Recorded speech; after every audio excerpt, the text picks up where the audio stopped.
அமைச்சர் தான் அரியானை ஏறாவிட்டாலும் மணிகண்டன் அரியானை ஏறக்கூடாது என்ற எண்ணத்தில் ஐயப்பன் குடிக்கும் பாலில் விஷமருந்து கிடந்தார். அது தெரியாமல் ஐயப்பன் அந்த பாலை குடித்து மயக்கமடைந்தார். வைத்தியராக உருமாறி அரண்மனைக்கு வந்தார். இதனில் உடம்பில் உள்ள விஷத்தை சிவபெருமான் களத்தில் உள்ள சர்பத்தை கொண்டு குணமாக்கினார். மன்னரின் விலையில் ஐயப்பனை இளவரசராக ஏற்பாடு செய்ய திட்டமிட்டார். இதுதான் தர்க்க சந்தர்ப்பம் என எதிர்பார்த்த அமைச்சர் பெருந்தேவியை தனியாக சந்தித்தார். அமைச்சர், உங்கள் வயிற்றில் பிறந்தவர் தானே உண்மையான அரச வாரிசு என்று இளவரசி மனதில் கெட்ட எண்ணத்தை ஏற்படுத்தினார். இளவரசியும் அமைச்சரும் ஒன்று சேர்ந்து ஐயப்பனை அரியணை ஏறக்கூடாது என்ற எண்ணத்தில் ஐயப்பனை அபாயகரமான வேலையை கொடுக்க திட்டமிட்டார். அதற்காக பொய்யாக தலைவலி வந்தது போல் நடித்தாள்.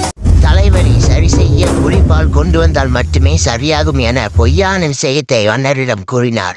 தாயிற்காக நான் புலிப்பால் கொண்டு வருகிறேன் என ஐயப்பன் மன்னரிடம் கூறினார். வீடியோ எப்படி இருந்தால் சப்ஸ்கிரைப் பண்ணுங்க.